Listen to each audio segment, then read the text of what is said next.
Күнгө аябай сонун баштаганбыз.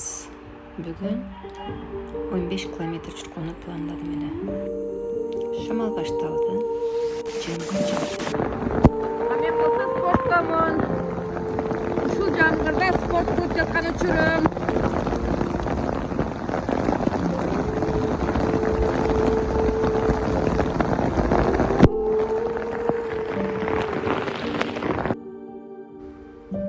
Ачуу бир келбейт деп айтылат. Туура экен. Түркия өтө оор сыноолордон өтүп жатат. Бүгүн Измир шаарында жамгыр жаап, сел болду. 2 адам өмүрүн жоготту.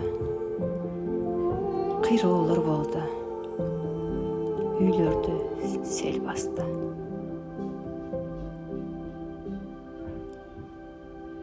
Bir aylık жамгыр 8 саатта жааптыр.